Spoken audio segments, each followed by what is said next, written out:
Our speaker is Paul Wilson, and his talk is entitled "The Moral Pathway Forward for Resistors in a Genocide." Paul, you have about 20 minutes, and then I'll give you around a 5-minute warning. Good. Thank you. I'll be reading The Moral Pathway Forward for Resistors in a Genocide. In respect of time and for questions, I may abbreviate some sections. Critics of the Holocaust ask, why did Jews and other victims not offer greater resistance? The amount of resistance is a quantitative consideration. Resistance is a choice, and the choice of how to resist may be more important than the choice of how often or in what amounts resistance is offered. The essay explores the moral pathway forward for resistors in genocide. In the Holocaust, the genocide has become customary to identify actors as perpetrators, bystanders, victims, and rescuers.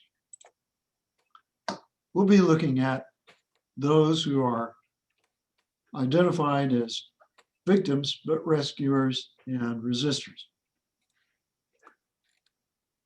Now, I'll be looking at the idea that dignity cannot be restored simply by a resort to violence. Others may endorse the violence as a solution. Tetchen Tordorov says, what happens if society not only refuses to recognize your dignity, but actually declares you not worthy of life, as Nazi Germany did the Jews? The non-consenting individual seems to have only one choice, and that is violent revolt. We'll see. Number one, dignity besmirched and dignity lost. The philosopher in me sees the relationship of dignity, respect, and the right of life as a not untangled. Modern discussions of dignity are heavily influenced by the Kantian notion that an individual has dignity as an intrinsic quality. I won't discuss at length Kant's notion. I do note that if it's an intrinsic quality, it is something one retains, it is not lost. Now, if we treat dignity as a relational quality that supervenes upon other qualities or states of affairs, then it may make more sense to say that one's dignity can be besmirched, diminished, stolen, taken away. Joel Feinberg's notion better captures that idea that dignity may be lost. In Feinberg's view, respect as observance of another's rights is dignity. Let's say Jane's dignity consists in recognition that Jane is a bearer of rights. Her dignity supervenes upon her standing as a holder of rights. When Sam recognizes and respects Jane's rights, he recognizes the dignity of Jane. Here I assume Feinberg's notion of dignity is respect as observance of another's rights, and that better describes our notion of dignity. In addition, I assume some rights are fundamental, others not. Among fundamental rights, I shall assume the right to life is a fundamental right. And thus I see respect of the right to life as a necessary and sufficient condition for the claim one has dignity. Disregard of an individual's right to life results in a full denial of their dignity. We've not yet discussed an individual's right to life, but I take that to be a negative right, something the bearer of the right affirms or defends. They don't have to make additional claim upon it. In connection with the defense of one's right to life, I adopt a minimalist view rather than a maximalist view of a defense. In a minimalist view, it's enough that an individual affirm his or her right to life, and a defense is above and beyond that. Suppose a pack of wild dogs sets upon an individual, Jane. Jane has a fear of dogs, and she screams and collapses in a fetal position. Has she defended her right to life? The minimalist would say yes, maximalist no. The maximalist expects her to mount a great resistance, but that level of resistance is undefined. For the minimalist, Jane would have demonstrated her defense of a right to life by a kick, a shout, hastening her pace. By invoking Feinberg's notion of dignity and relational quality, I now suggest these relations obtain. Violation of some non-fundamental rights may diminish, but not deplete one's dignity. Denial of a fundamental right does result in the full denial of one's dignity. One's right to life is a fundamental right, and hence an individual's dignity would be denied if their right to life were denied. Right to life is a negative right. The individual both affirms and can defend. Successful defense of that right may enable the individual to regain dignity. 2, victim resistors and the measure of their response. Within a genocide, there may be several persons who offer resistance. We're focusing on the intended victims. Persons that shall be of interest then are those who are victims but resistors. They're the persons who perpetrators target to kill. They would kill, or they would rape and sterilize the individuals to defile their culture and to eliminate their bloodline. Now, this is a quantitative determination of what is happening there. And the perpetrators are acting against them to eliminate them. They have to defend themselves against this. Quality of defenses may depend on the ability of the defense to preserve dignity of the self and others. Defenses that rely upon strength may defend the dignity in some sense, but simply overpower the perpetrators and place the perpetrator's dignity at risk. By focusing simply on the dignity of victims, the dignity of the perpetrators is ignored. I maintain that some strong defenses aim to overpower, but they deny the dignity of the perpetrators. Now I want to get into these 7 moral pathways forward. The perpetrator acts on an imperative such that the perpetrator says, I ought to deny victims their right to life. They confront the victim, and in that moment of confrontation, the victim may give a knee-jerk response.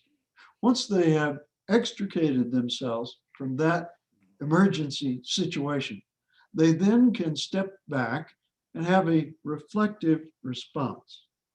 Such a plan of action developed in reflection results in a practical imperative. They say, I ought to do this or ought to do that. These 7 hypothetical imperatives represent those reflections. First, a resistor may say, in defense of my right to life, I claim I'm being treated as a victim. I'm wrong. I should do nothing. Well, the first hypothetical imperative may strike us as self-defeating. In the minimalist view, it could count as a defense. They've taken the minimal steps. They've already claimed their stake on life and livelihood. But now they are trying to use this as their defense. Basic fight for life is cited as their defense. The objector may assert this claim does not rise to the level of a defense, but this is a veiled expectation that the resistor has to exhibit self-defense at some unstated level to count. Then we get into a discussion between the minimalist and the maximalist. Is this sufficient? Is this not? In that controversy, they treat a fundamental right as if it were contingent upon the strength of the defense and not simply a fundamental right that has been violated. The outcome is self-defeating since the attack, by common confession, is weak and incapable of fending off the attacker. Second, the victim may say, in defense of my right to life, I should collaborate with perpetrators. On the one hand, collaboration denies the dignity of other possible victims. And on the other hand, it grants an exclusive right to life to the perpetrators. It places the resistor victim in an unhappy and unhealthy situation where they alienate themselves from the very victims who could affirm their dignity. Historically, this happened when the Judenrat oversaw ghettos, capos oversaw concentration camps. They preserved their own lives, but they failed the other victims. Pathway forward for victim resistors to become collaborators is a pathway of egotism. And as egoists, they alienate themselves from fellow victims. Third, a resistor may say, in defense of my right to life, I should resist by joining a group of armed belligerents. The belligerents have this in their argument. They are working for the cause of justice. Their resistance is justified. In joining them, these can argue that they are claiming dignity because they're joining the side of the just. When one reclaims dignity through violence by joining these belligerents, one may rise only to the level of dignity of the perpetrators. Theirs is a dignity of warriors. And they may even suffer the vice of indifference or cruelty toward the perpetrators. Fourth, a resistor may say, in defense of my right to life, I should become a martyr. Not a few resistors have chosen that as their path. This happened in the resistance movement in 1944 in Warsaw. The aim of the resistors is twofold. Primarily, they offer themselves to call attention to their sacrifice. And secondarily, they may try to distract from others the violence. They may want to become a target to protect others. The result is an escalation of violence, but the outcome is doubly problematic. They offer themselves a sacrifice, and in so doing, they offer up their very own dignity. They've not defended their right to life. They have, in a sense, sold their right to life. Fifth, a resistor may say, in defense of my right to life, I should offer individual violent resistance.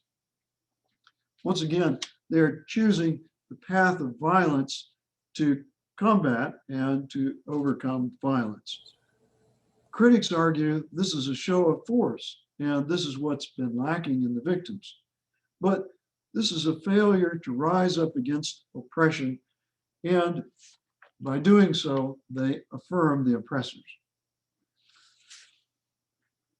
The sixth possibility is the resistor may say, in defense of my right to life, I should depend upon NGOs, allies and mercenaries.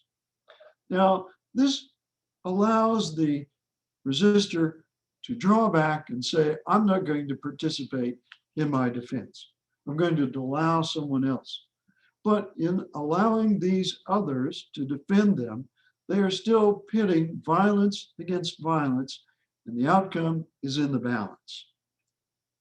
Seventh, in defense of my right to life, I should offer individual nonviolent resistance.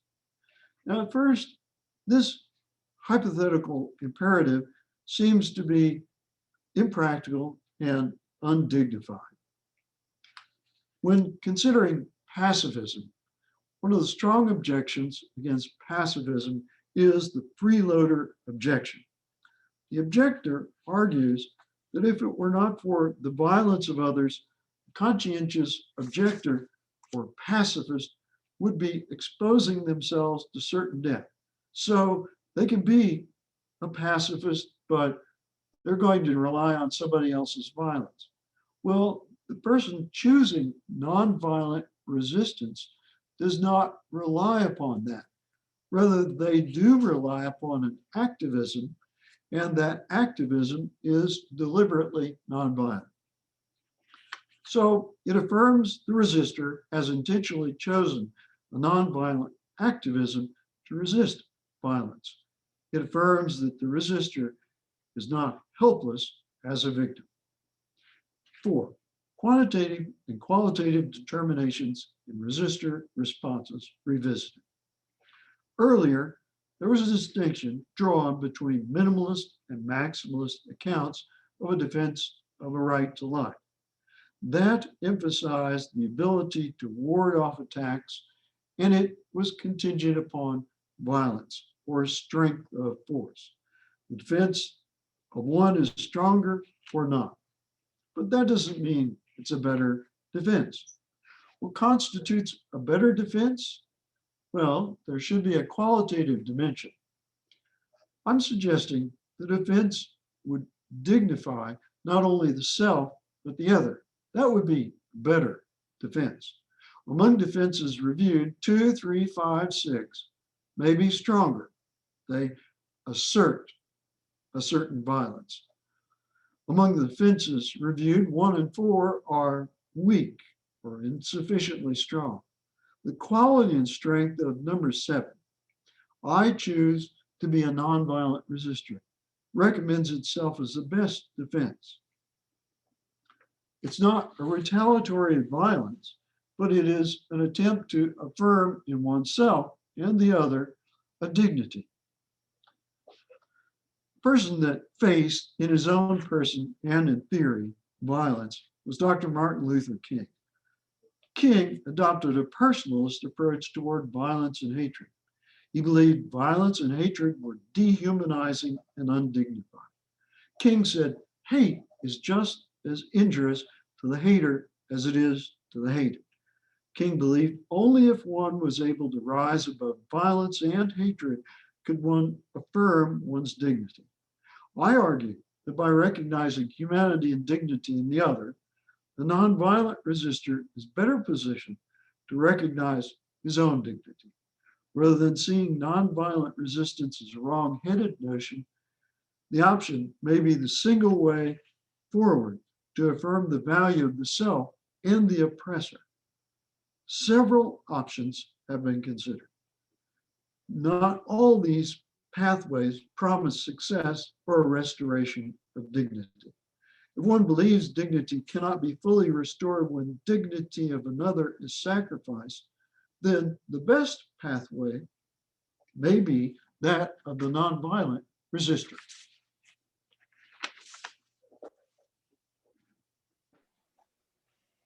All right, thank you, Paul. Okay, Anna, I believe you're first up with the question.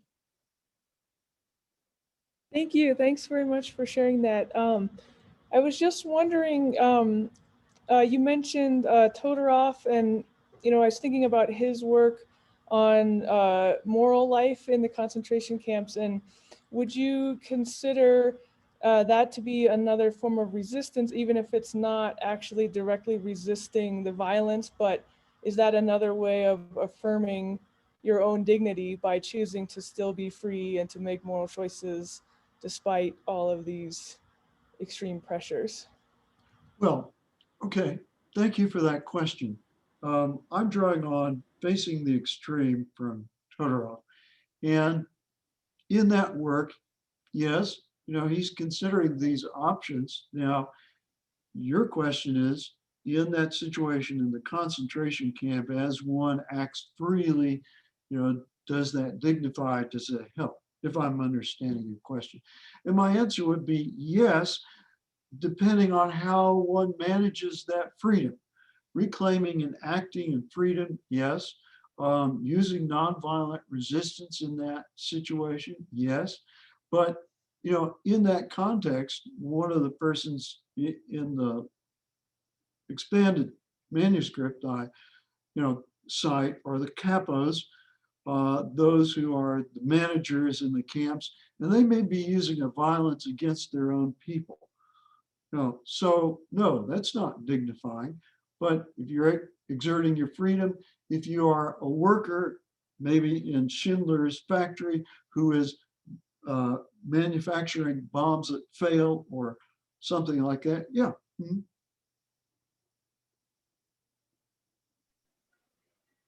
All right, other questions for Paul?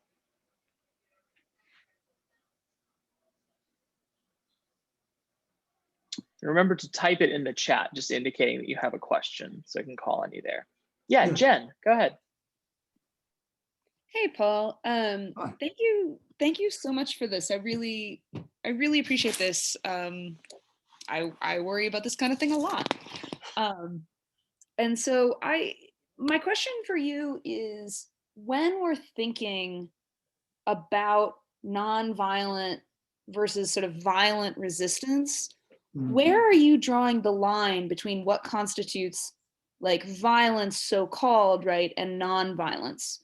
Because in sort of liberal societies, right, we have a pretty strict view of what counts as nonviolent protest, right? But I'm wondering if we relax kind of the understanding of violence when we're in the kind of situation that you're focusing on in your paper.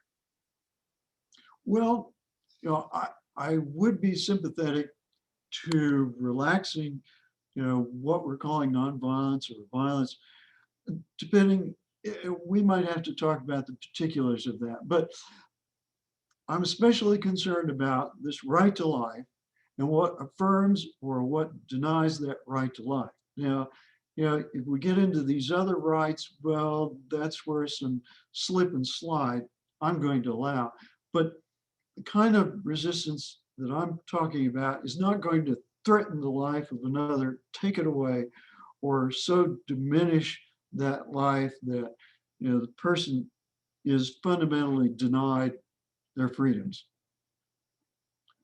So some of these things that we're talking about, yes, nonviolent resistance, I see it as a push and shove, certainly psychological and at times practical push on the other.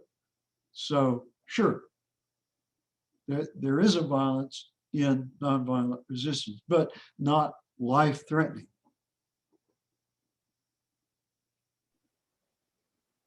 Thank you. That's really helpful for just thinking through right. I'm thinking about like throwing tear canisters back, that kind of thing. Yeah, well, sure. You know, to a certain extent, you're protecting yourself, and the very idea, if they claim that's not lethal, well, okay, they've opened it up, and maybe I can see it as non-lethal. So, hey, I'm going to toss it back. Meredith has a question here, although it has been typed out. Meredith, you're welcome to unmute yourself if you'd like to ask audibly.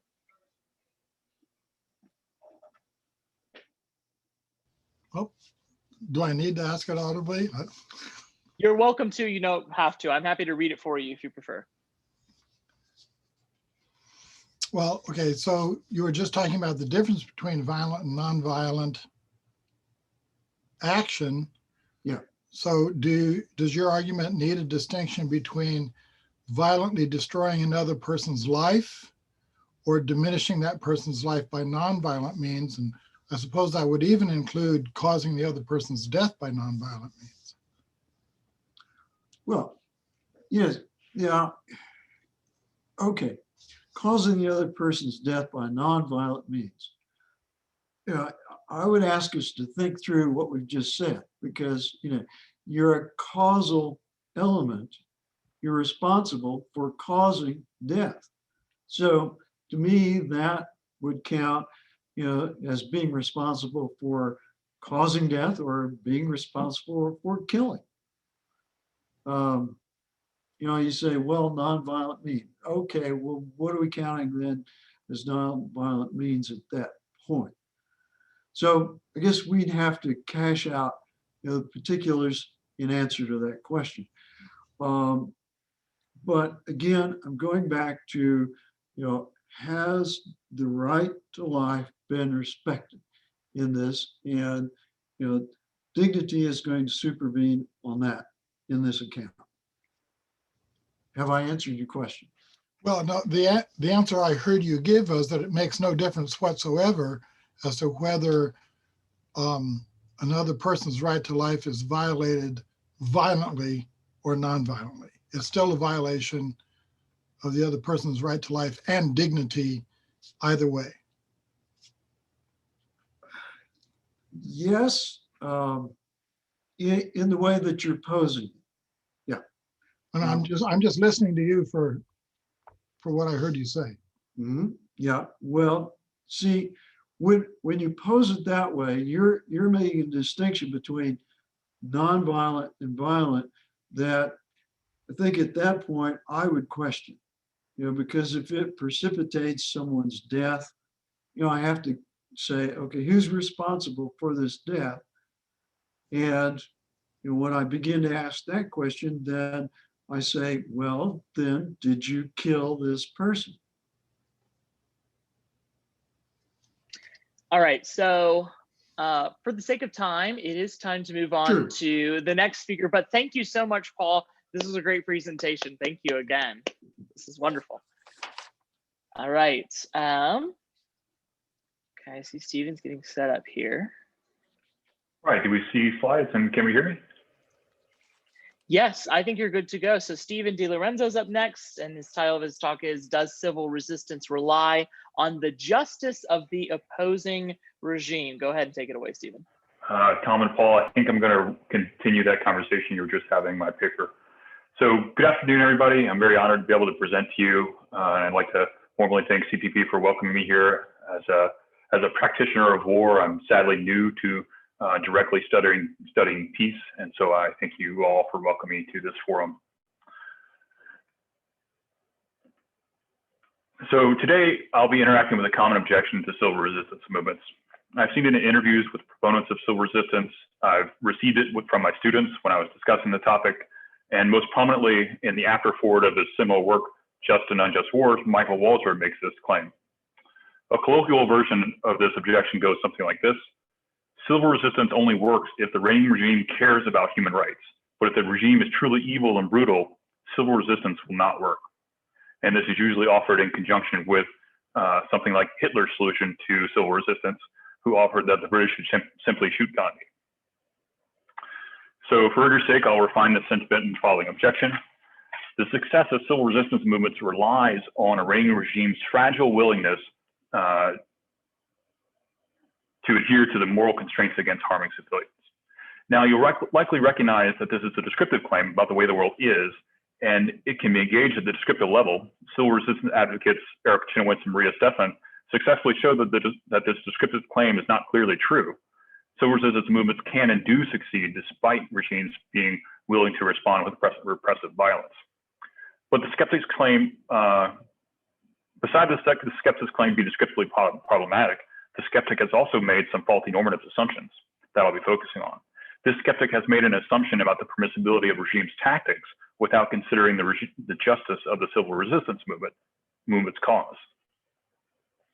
This abstraction of the permissibility of tactics from the movement's cause entails untenable moral claims that, if wrongly believed, obfuscate the role of justice, which inhibits the execution of just civil resistance movements.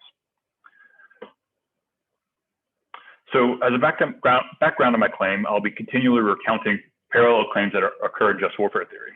In just warfare theory, there's a schism between the traditionalist and the revisionist. Traditional just warfare theory advocated by Michael Walzer claims that there's a logical separation between the permissibility of entering and starting a war and the permissibility of actions done by soldiers in war. By this, he means that the justice of going to war, use ad bellum, does not impact the justice of fighting in the war, use in bello. This separation between use ad bellum and use in bello allows individual soldiers to permissibly fight in any war, presuming they confine themselves to fighting in accordance with specific use in bello principles. As an aside, I take the traditional understanding of just warfare theory to be the one endorsed by popular culture and certainly by the military. Now, how does the traditional just warfare theory relate to the skeptic's first claim, S1, which I've listed there? Both traditional just warfare theory and S1 endorse a logical separation between the moral causes of war or civil resistance movements and the permissible actions done during the war or civil resistance movements. Walzer explicitly endorses this separation in war, and S1 implicitly endorses this separation in its endorsement of categorical a priori prohibitions on harming civilians without referencing the movement's cause. S1 asserts that this prohibition exists irrespective and separately from the movement's cause, and conceding this separation, as S1 does, obfuscates the role of justice and entails detrimental effects on civil resistance movements. It's likely that many of you are sympathetic to S1's a priori prohibition on harming civilians. Walzer, in traditional just warfare theory, holds a similar constraint under jus in bello principles of discrimination. This principle entails that combatants should discriminate and only intentionally harm people that are liable to being harmed. For traditional just warfare theorists that believe that jus ad bellum justice is irrelevant to in bello liability and harm, one is liable to harm for merely posing an in bello threat. With this, Walzer generally gets his desired result that most civilians are not liable to harm, and they are not sufficient because they are not sufficiently or directly connected to the in bello harms. Though civilians might pay taxes, fund the military, or provide encouragement for the war, these actions are not sufficiently connected to the in bello harms that combatants intentionally do with their weapons. S1 likely shares this account of liability and the non-harming nature of civilians in civil resistance movements. This account of liability results in S1's endorsement of the categorical constraint on harming civilians. Unfortunately, S1 seems to have succumbed to an equivocation around the word civilian. While it is true that participants in a civil resistance movement are civilians in the descriptive sense that they are not combatants bearing arms or members of the government, these people are not civilians in the normative sense. In traditional just warfare theory, a person is a civilian because they are not because they are morally innocent and not sufficiently connected to in bello harms. However, the participants of a civil resistance movement do not fit this moral sense of civilians because they do indeed cause harm. Even though they employ tactics commonly referred to as nonviolent, this does not entail that they are harmless. For example, when the 1960s civil rights movement secured additional suffrage for Black Americans, the movement also diluted the voting power of the reigning white regime. Whites were harmed in that they became increasingly less able to secure political and legal power necessary for their hegemony. As a result, as a further example, consider the 1979 Iranian Revolution that overthrew Mohammad Reza Shah and deposed him of his wealth and ability to exploit his office for further gain. He was also forced to flee Iran under failing health and be beholden to foreign regimes for sanctuary medical care. The Shah's life was plausibly shortened by the civil resistance movement. These examples clearly show that harms are indeed done by the participants of civil resistance movement, and also show that they are not civilians in the moral sense. To avoid this equivocation in the future, I'll be referring to participants, to the members of civil resistance movements as participants. In response to these examples, the skeptic might say that these historical harms caused by the participants of civil resistance movements were permissible harms, and I'm intuitively sympathetic.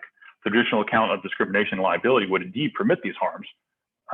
However, this account of the regime's liability to harm does not rely on the injustice of oppressive racism or exploitation. Harms inflicted by civil resistance movements against racist and exploited regimes would be permissible merely because of the immediate harms perpetuated by the regime and the participants. These regime-inflicted harms make the regime liable to harm themselves.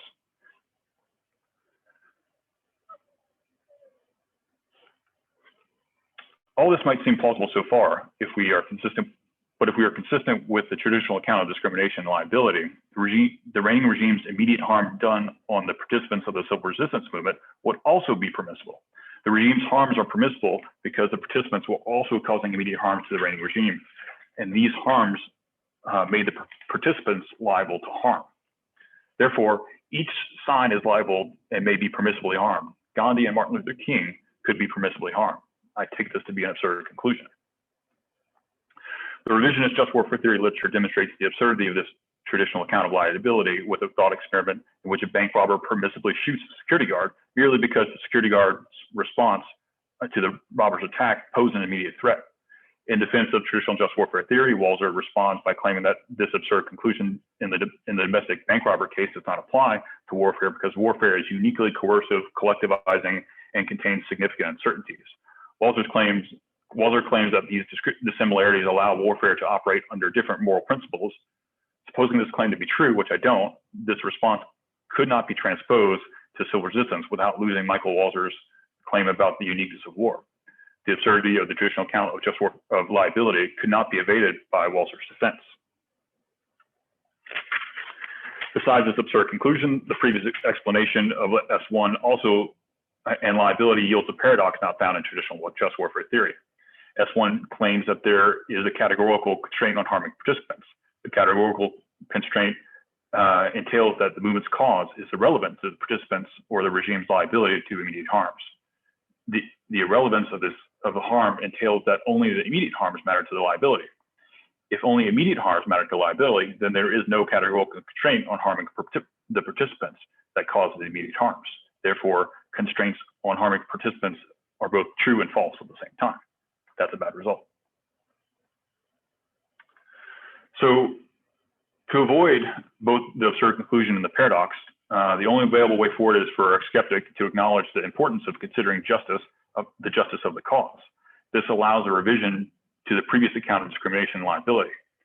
In the case of just warfare theory, the core revisionist thought is an acknowledgement that the justice of the cause influences the set of permissible in bello actions. According to the revisionists, there is no logical separation between jus ad bellum and jus in bello, as Walzer claims. Liability for being harmed is the result of pursuing unjust harms. The result of the revisionist claim is that combatants fighting for a just cause are not liable and may not be permissibly harmed. Also, unjust combatants are liable to being harmed and may not even resist permissible harms done by just combatants. Revisionism does not entail that a combatant on the just side may do any harm to the unjust side. Revisionism still endorses other in bello principles like proportionality that might limit the kinds and amounts of harm done by just combatants. So returning to civil resistance, our initial skeptic might realize the problem entailed by S1, but still remain skeptical about the effectiveness of civil resistance. In response, our skeptic might respond to the criticisms with the following revised claim. S2, the success of civil resistance movement relies on a reigning regime's fragile willingness to adhere to the overarching dictates of justice. With S2, our skeptic has successfully avoided an entailed separation between the justice of the movement's cause and the permissible actions done during the movement. And S2 also contains no equivocation around the word civilian. In this way, S2 avoids the further entailment of the general permissibility of harming non-combatants or non-civilian participants of a civil resistance movement because the participants are also causing harm. However, S2 still entails some of S1's initial skepticism. S2 is like S1 in that it is apparently claiming that the reigning regime can descriptively choose whether civil resistance movements will succeed. S2 implies that if a regime chooses to adhere to the dictates of justice and respond with restraint, the corresponding movement is likely to succeed. But if the regime chooses not to adhere to the dictates of justice and respond with oppressive, violent crackdowns, arrest, and even Hitler's suggestion of assassination, the movement will likely fail. The skeptic is implying that the regime may choose a just and restrained response or an unjust, violent response. When our skeptic implies that violent crackdowns are unjust, the skeptic is likely thinking the most prominent and cognitively available examples of civil resistance, like Gandhi's resistance to colonialism and Martin Luther King's efforts to secure voting rights. In these cases, when the corresponding regimes responded with violence to these civil resistance movements, this violence was indeed unjust and impermissible. However, because of these examples of just civil resistance movement, our skeptic has made another unfortunate assumption that all civil resistance movements are necessarily just. This is mistaken. Unjust civil resistance movements are less celebrated, but still recorded historically and also contemporarily available. Consider the counter movement against women's suffrage, or George Wallace resisting federal mandate to integrate schools. Consider also protests against homosexual rights, or most recently in the civil resistance movement against the American democratic process that culminated so far in the January 6th storming of the U.S. Capitol. Besides responding to these latest assumptions with counterexamples of unjust movements, let us address and rebut the reasons why our skeptic made these assumptions. Our skeptic may be considering that civil resistance movements, mostly nonviolent tactics, are universally permissible. However, as we clarified previously, nonviolent tactics still cause harm, and this harm is not simply morally neutral or always permissible. On another tack, our skeptic may be considering that civil resistance movement's employment of mostly nonviolent tactics is sufficient to make the movement just. This is not the case. Claiming that immediate tactic determines the overall justice of a movement would, like S1, again obfuscate the importance of a movement's just cause. Movements, and usually wars, are just or unjust based on their cause, not simply because of the employed methods. Now recall, the revisionist just warfare theory's solution to the traditionalist problematic account of liability. Revisionists claim that a person is not liable for harm because they are merely threatening an immediate harm. One is liable for harm only if they threaten an unjust harm. Incorporating this into our discussion of civil resistance, this yields the result that it is indeed permissible for Gandhi and Martin Luther King to cause harm, and that harm is done to these respective movements were impermissible because they had just causes. With this revised account of liability, and with the understanding that civil resistance movements may be just or unjust, we arrived at the conclusion that the overall dictates of justice do not categorically prescribe or forbid any specific response. The revisionist account of liability also yields the possible uncomfortable conclusion that a regime's violent response may sometimes be permissible. Nonviolent civil resistance movements with unjust causes may be liable to harms. However, there are other constraints such as discrimination or just such as proportionality that may temper these actions. So returning to S2's assumptions about a regime's prerogative to adhere to the dictates of justice, we begin to see that the regime's ability to choose an unjust response and shirk the dictates of justice is not evidence of the ineffectiveness of civil resistance as the skeptic implies. Rather, a regime's disregard for justice is a necessary condition for a civil resistance movement. The regime's advancement of an unjust cause is a necessary condition for the civil resistance movement to have a just cause for which to strive. Therefore, and likely unintentionally, S2 is correct. A civil resistance movement needs the regime to falter in its adherence to justice. More clearly, and borrowing some language from Jeff McMahon, a moral asymmetry between the two parties is necessary. And for the movement to be just, the moral asymmetry must lie in favor of the civil resistance movement. So from this discussion, we take away several realizations that assist in the execution of just civil resistance movements. Firstly, we should understand the preeminent role that a just cause has for a civil resistance movement. With this understanding, practitioners of civil resistance can aptly focus their messaging and efforts on their just cause. Relatedly, we can also understand the corollary and subordinate role of immediate tactics. With this, we can see that the moral criticisms aimed at a just movement's particular tactics are plausibly mistaken and likely red herrings. If a movement has a just cause, then most tactics will be permissible as long as they do not violate proportionality. Lastly, if a movement has a just cause, then the reigning regime necessarily has an unjust cause. Realizing this asymmetry and justice should help a movement in their planning and to manage expectations. If a regime is unjust, its response will likely, but not necessarily, be unjust. That is, if a regime is also capable of such unjust action. So questions of the effectiveness of a civil resistance and specific tactics are indeed debatable, but these questions are merely descriptive questions, and the normative role and the preeminence of justice is clear. Thank you. That was great, Stephen. Thank you so much. Okay, so now we can move on to Q&A. So I believe that Keith Abney, you're up first in the queue. Wonderful, yeah. That's a great talk, Stephen. I'd love to see that PowerPoint if you're willing to share. I'm a revisionist too, so I first of all think I agree with you. Are you familiar with, so kind of two related questions. One, BJ Bradley Strouser has done a lot of work on relative perceived liability. So he at least partially agrees with you, but he says the folks on the unjust side may differ in terms of how liable they are to being attacked. Basically, the more they have perceived liability for the unjust cause, the more liable they are to attack. And so the rules of engagement basically would differ for, say, the food delivery folks for the unjust side versus the Praetorian Guard for the unjust side. And you'd have different rules of engagement that would be permissible for one versus, you know, greater restrictions, basically.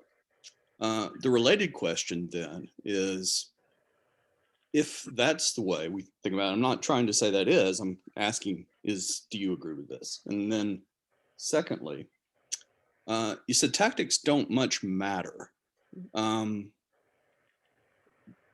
So that's related to another question. Suppose a just cause is, you say, and I completely agree, necessary for permissible harm. Is it sufficient? Right? So if I'm fighting on the side with a just cause against someone with an unjust cause, does that guarantee, right, my attack is permissible? That's what I thought. So I'd like you to enlarge on that, if you would. So I'll answer the second question first because I remember it more. So no, as I said, there are also other constraints that could be there. One I endorse mostly is proportionality. So that would also be in place still. I'm interested in this Strasser proposal. I'm pretty skeptical about perceived liability. Like, suppose I didn't, I don't know, I haven't read the paper, but suppose I perceive that I'm not liable. That doesn't actually make me not liable. I take a very rigid line on the act-agent distinction and say that that one may be liable irrespective of if they perceive that they're liable or how blameworthy they are. So yeah, it's true that in this case that all harms are not permissible against anybody on the unjust side. There are other constraints. What I'm getting at when I say tactics don't matter that much, when we see this in contemporary actions, like this party did this terrible thing. Look at the horrible mayhem they're causing. Well, that actually might be permissible. Proportionality doesn't prohibit that much. And if they have a just cause, that's what makes it permissible. All right, Paul Wilson is up next in the queue. Thank you. So as you present this and you talk about the opposing regime, you're presenting the civil resistance, I assume, in the context of a time of relative peace. So how would this change or alter your thinking if the opposing regime, the reigning regime, were placed in a time of war, or if the opposing regime and the, say, nation state were in total war? Interesting, Paul. I see you're kind of tying that back to your talk and the cases you were thinking about. Yeah. You say relative peace. I mean, I guess my first answer is that I don't think much would change. The distinction between war and peace are unclear. A war and total war, the distinction between those two things are unclear. So I don't think the moral principles involved would change that much, depending on times of war. I don't know. Do you think otherwise? Well, I don't think it will change for the civil resistance. I do think it will change the structure of who becomes the combatants and the opposing forces. When you're talking about total war, then you're engaging all the population at some level. Okay. Yeah, more of the population might be liable to harms in my sense. Yeah. Plausible.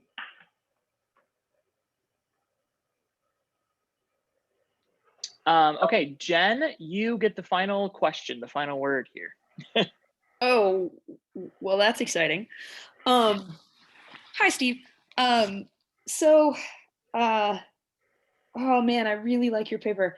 So I want to ask about what I'm wondering if there's a disanalogy in the cases that you use, right? Because, and I'm a little bit worried that like we're just trying to put everything under the umbrella of civil resistance, when in fact there are quite different kinds of things that happen under that label, right? So I'm thinking like the Martin Luther King case, right?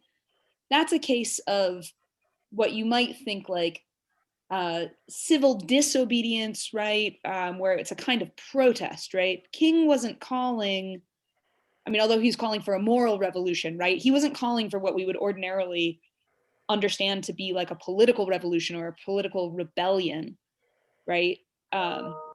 Contrast this with like, you know, Walser's hypothetical case at the end of Just and Unjust Wars, right? Where there's an opposing regime and then he's like, what if the entire population knew how to engage in nonviolent resistance, right? And that strikes me as, we might call it civil resistance, but it's actually like very different than what King was up to, right? Where it wasn't clear that he wanted to overthrow the regime in place so much as like change parts of it, right? Contrasting with overthrow. So I'm wondering if there's a disanalogy here such that we can't quite follow you all the way to your conclusion because we're mashing things together under the label of civil resistance that are different. I think the thing I'm focusing on is that all these things that might or might not be cause of civil resistance or war cause harm. And then under that label, under the understanding that they cause harm, whether unjust or just harm, we can apply the same moral principles to them all. Okay, great. Thank you so much, Stephen. One more time. That was really great. I really enjoyed that. Okay, up next is Jennifer Kling with her talk, Uncivil Obedience, a Method for Potentially Decreasing Political Polarization. So Jen, I'm gonna put you on the spotlight here. Last word in the last talk, first word in this one. This is terrible. This is terrible. You should never, ever, ever give me the last word. Hi, everybody. Thanks for hanging out. I do want to like flag as I get into this talk that the word potential in my title is actually playing a large role. I'm not trying to make any necessary claims. This is more a suggestion for a kind of protest program that I think protesters and different folks working in political spaces could take up as a kind of strategy or tactic. And so I just want to like flag that. I'm trying to make a series of kind of conditional claims. I'm not making any necessity claims here. Sometimes people take me to be making necessity claims and I'm like, I'm not doing that. Okay. So I want to talk a little bit about polarization and then about uncivil obedience. Right. So we all know the common lamentation about political polarization, right? It decreases social and political civility. Okay. Right. So like family members disown each other, protesters flood the streets, right? Social disavowals, cancel culture, right? All of these aspects become part of everyday life.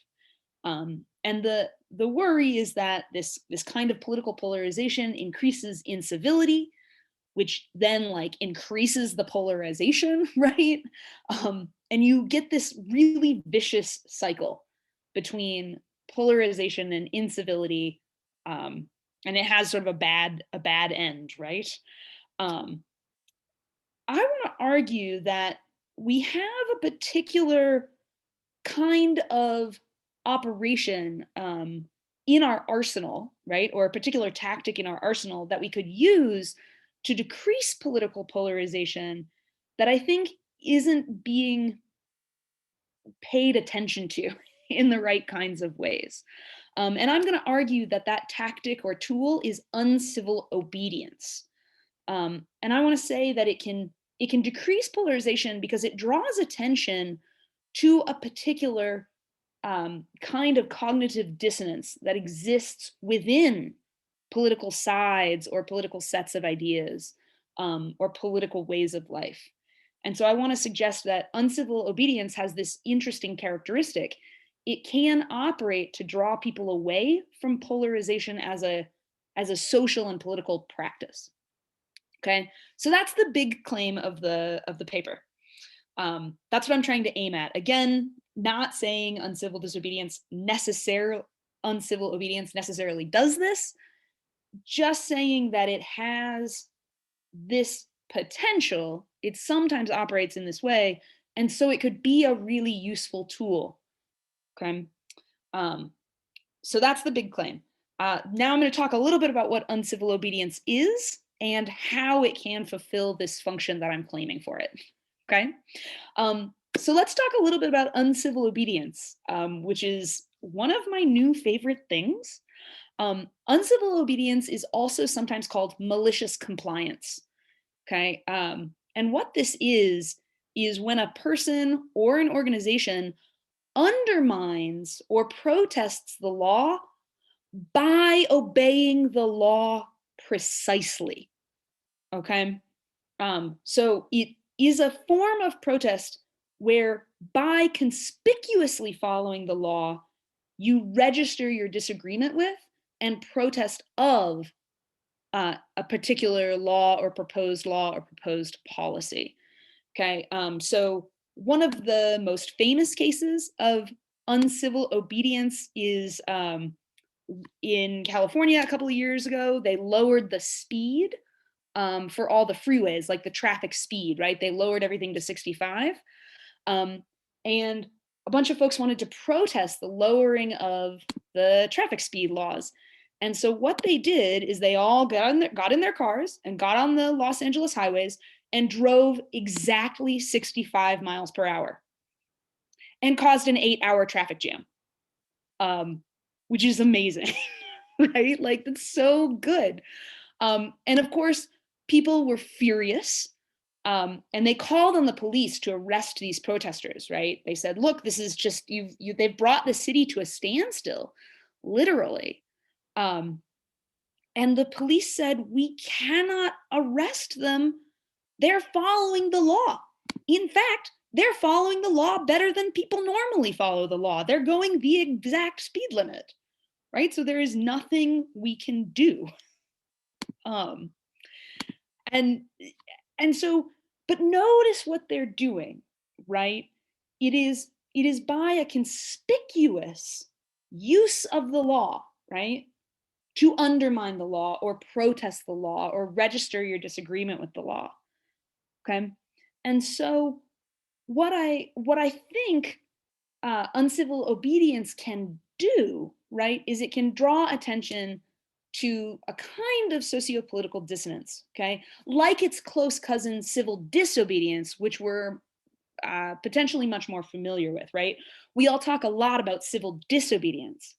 And I want to say uncivil obedience is a close cousin, but I think they play different roles, okay?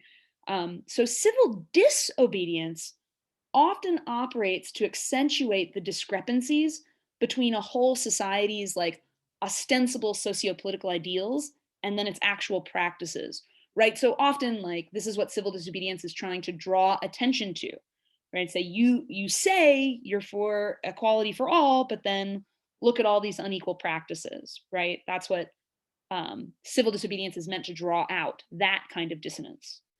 But what I think is partially unique about uncivil obedience is that it can accentuate discrepancies between particular views within a political group or side, right?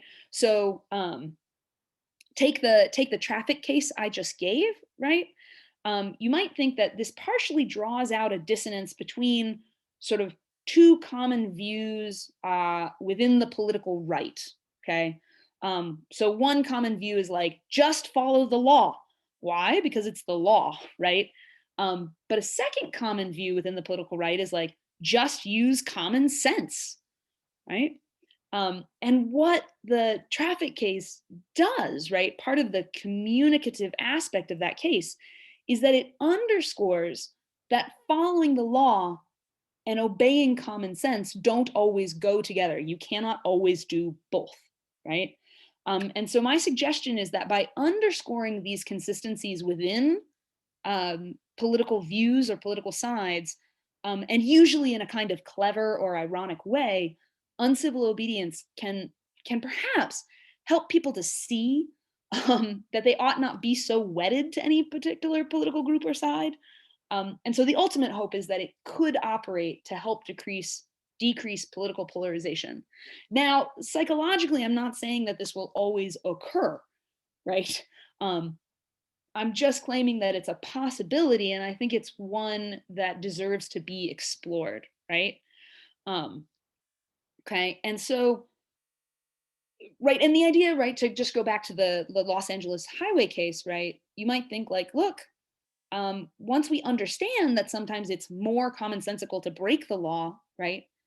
That might cause people to question their political view that following the law is always good, right?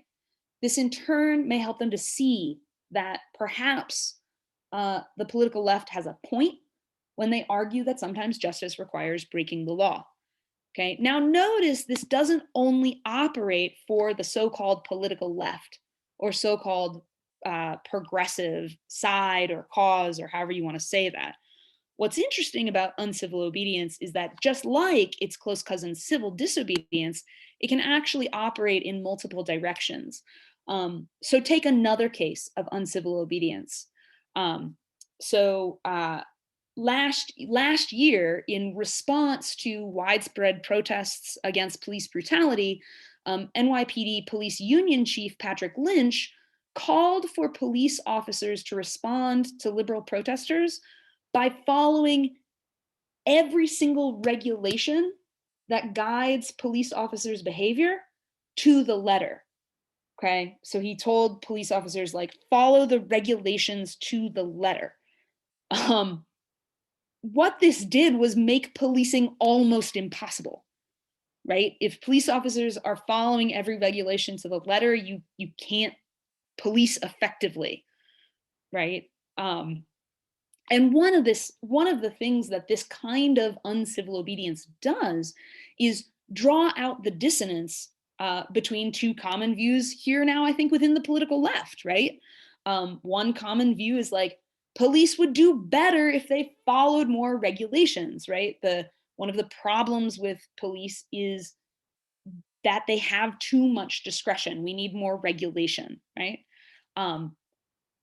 But the other view within the political left is like, police would do better if only they would pay attention to individuals' circumstances and context, right? Not only the particular context, but also the larger social context and political context within their operating, right? Within which they're operating, excuse me, right? But notice here, right, like there's a dissonance here that ordering police or asking police officers to follow regulations to the letter draws out, right? You say, look, if you follow the regulations, that precludes individualizing policing because the nature of regulations is to be general and fairly inflexible, right? So the thought is, look, the political left can't actually have it both ways. They can't have both strong regulations and sensitive individualized policing. And so my thought is, like, there's the potential for this kind of case to cause the left to question sort of their overarching political view, right? That the police are sort of lawless, like en masse, right? And it might help them to see that the political right perhaps has a point, right? When they want to resist lumping all police together, okay? So I think when we look at these cases, we can start to see that uncivil obedience draws out a kind of dissonance within political views that when people see it might encourage them to go back and reconsider, right, their extraordinarily polarized views and think again about what reasons they have to believe those views, whether those views are entirely correct, right? And while this won't do all the work of decreasing polarization, it might be a start, okay? It's kind of the move I'm trying to make here, right? And so the broader thing that's going on in the background that I think is kind of interesting, right, is that uncivil obedience plays this unique role, which is that because it undermines the law by obeying the law to the letter, it actually communicates that that Kant was wrong. One of my favorite claims. Kant was wrong to think that even a race of devils could have a good society if only they had a good system of law, right? Kant famously says this, right? He says, look, a race of devils, they'd be fine. They just need a good system of law. So it's really important to figure out what that good system of law is. But the presence and existence of uncivil obedience shows that this is false. To have a good society, you need not only a good system of law, but you also need a good sense of how and when and under what conditions to bring that system of law to bear. So if you think about Kant's race of devils, they've got a good system of law. Now think about uncivilly obedient devils, which is something that if you've read Dante's Inferno, you can maybe imagine really easily. Think about uncivilly obedient devils. They'd make hay of the entire system incredibly rapidly. And so I think what we can see is that uncivil obedience draws out the need for a good sense of how and when and under what conditions we ought to bring the law to bear. Okay. And so it can encourage polarized members of the society to confront the inconsistencies that are part and parcel of their political views. Right. And so again, the thought here is that coming face to face with these inconsistencies might lead them to reassess their views and step away from polarization. Okay. Now, of course, I want to say that like uncivil obedience won't always do this. Uncivil obedience can be really annoying, and it can often be infuriating, right? Much like its inverse, civil disobedience, right? People were really mad at the 8-hour traffic jam in California, right?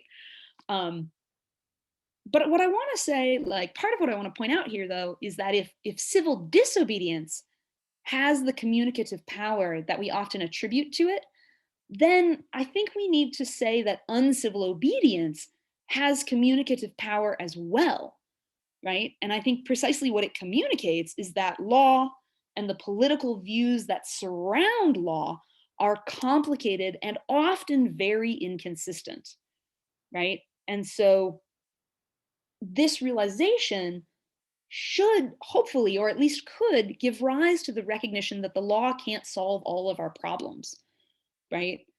So it's only by working together to like not be a race of devils that we're gonna make progress here. And I think uncivil obedience can bring that to the forefront of our minds in a way that we often miss. Okay, and I want to also point out this notion that uncivil obedience, in addition to being, I think, different than civil disobedience, it has a further element that I think is really interesting, which is that uncivil obedience is often clever. It derives a large part of its power, I think, from its ironic, subversive use of the master's tools to point out deep flaws in the master's house, right? So Audre Lorde famously argues you can't use the master's tools to dismantle the master's house, but it turns out you can use the master's tools to take a pretty good whack at the master's house. It's not going to let you do all of this dismantling, but like it'll give you a good start, right? Because that's precisely what uncivil obedience is, right? And it operates in this ironic, clever, subversive way, right? And I think this form of cleverness, this type of humor, can itself be disarming, right? And it can encourage polarized individuals to rethink their views, right?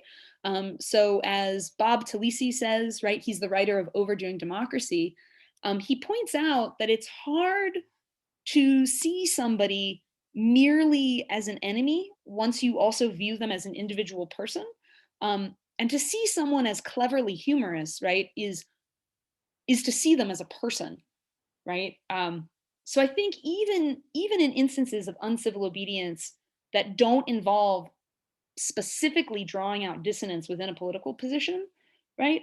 Even in these kinds of cases, insofar as they are cleverly subversive and ironic, insofar as they all involve like a kind of politically disarming humor, they can operate to decrease polarization by encouraging folks on each side to see folks on the other side as persons who are able to engage in play, who are able to engage in humor, right? So as one of my students said when I was describing a case of uncivil obedience, she was like, "That's amazing! Like, you outlawed the law." I'm like, "Yeah, they kind of did, right?" And there's something so clever about that, right? Even if you don't agree with the particular case of it, right? You still have to acknowledge, like, oh, like, well played, right? And I think that kind of subversive use of the law can draw people to see other people as persons who are able to engage in this kind of humor and play, right? So this is linked up with the idea of laughtivism, right? The idea of humorous protest, right? But I think uncivil obedience goes beyond laughtivism, right? It's not simply humorous protest, because it's precisely the use of the law itself specifically to protest the law. It draws out the ways in which law cannot do everything for us, and that the use of the law, like using and changing the law, won't solve all of our problems in regards to justice. And so I think ultimately uncivil obedience has this unique character and has the potential to play a unique role in society. And it's a unique, important avenue of protest, I think, and one that can actually operate to decrease polarization. So basically, this is a call to like, let's pay more attention to uncivil obedience. Thank you. All right, that was great, Jen. Thanks so much. Just a quick curiosity, have you read Nora Berenstein's latest paper, Civility and the Civilizing Project? No, but I want to. Okay. Send me I'm gonna attach it actually right here in the chat in case anybody else wants to read it too. But it was just published late last year, and she talks a lot about these notions of civility and being civil and uncivil, and how this is part of this colonialist project and so on. So I think there may be some stuff for you to mine there as well. No, definitely. So so I will flag, I didn't get into the civility discussion, which is like at the beginning of the paper, but I was like, that's not the juicy stuff. The juicy stuff, yeah, right. Like the cases, that's the best part. Yes, exactly. Okay, so liberal arts, you have the first question. That's me. I'm the entire liberal arts. You are it in person. So great. So, I'm Court, if people don't know who I am, and love the talk. I'm going to, at one point I was going to retract my question, but I'm going to move forward because instead of clever acts of uncivil disobedience, I'm curious of your thoughts on aggressive acts. So I'm thinking of Jason Brennan's book, When All Else Fails, that came out last year, or I guess 2 years ago now, where he argues for defensive violence. Yeah.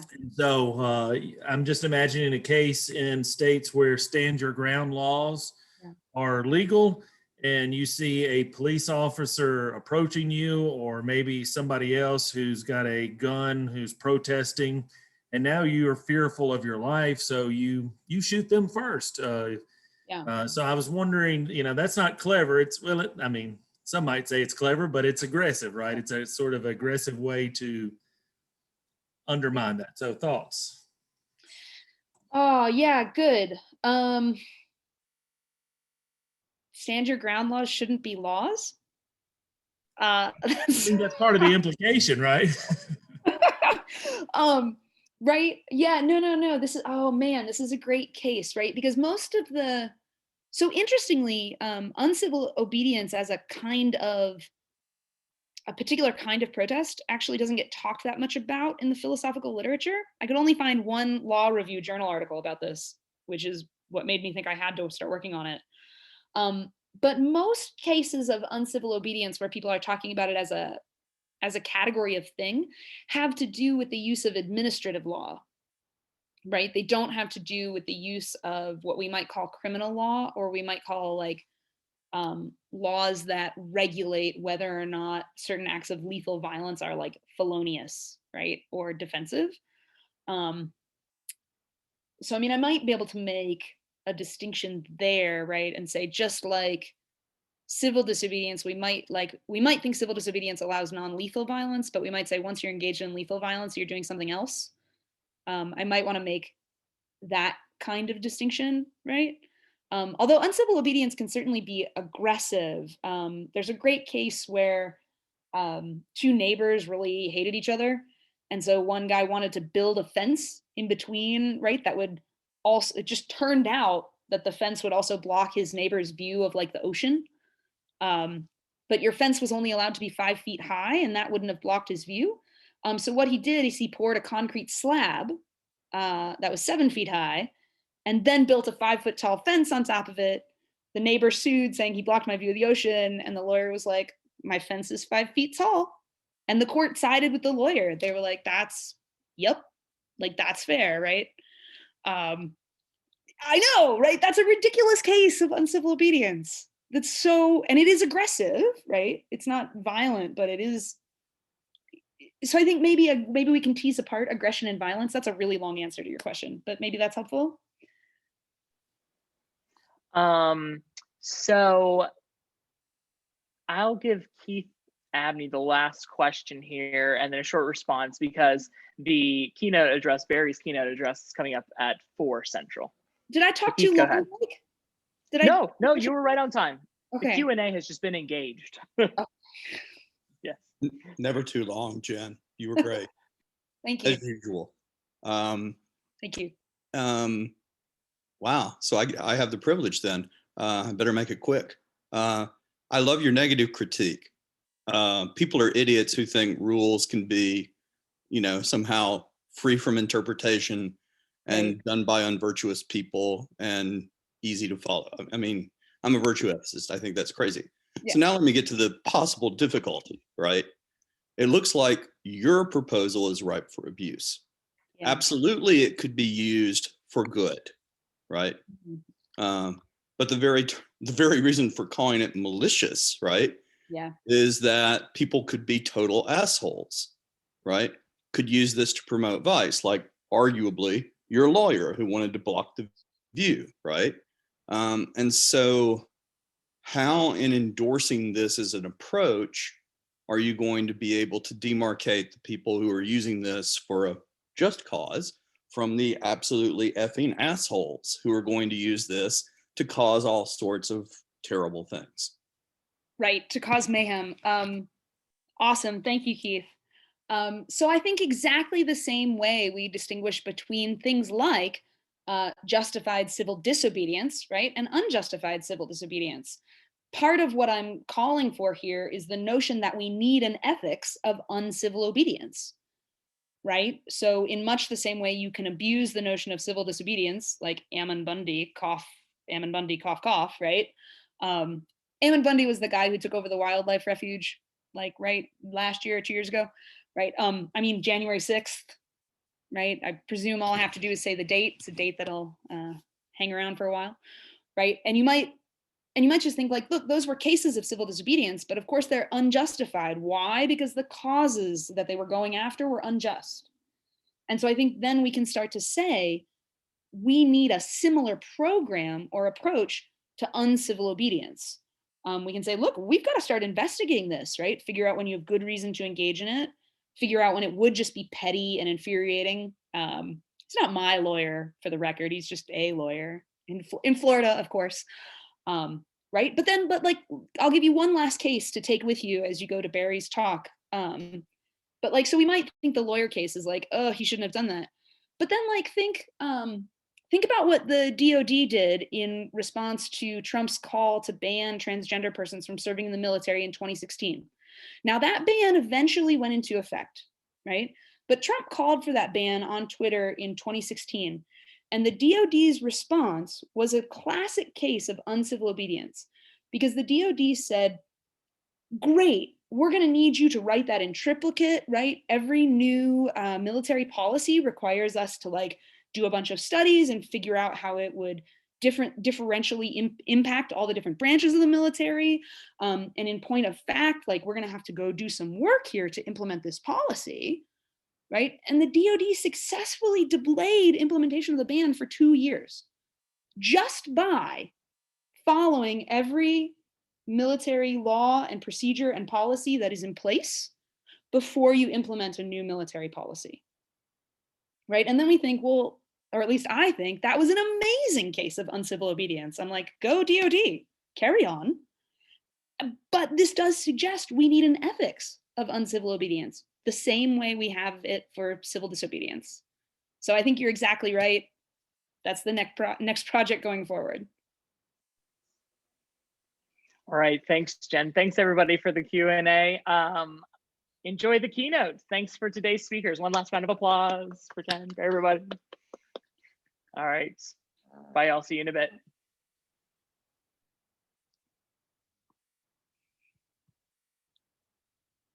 Blake, I'm just reading the comments because I didn't have time to read them.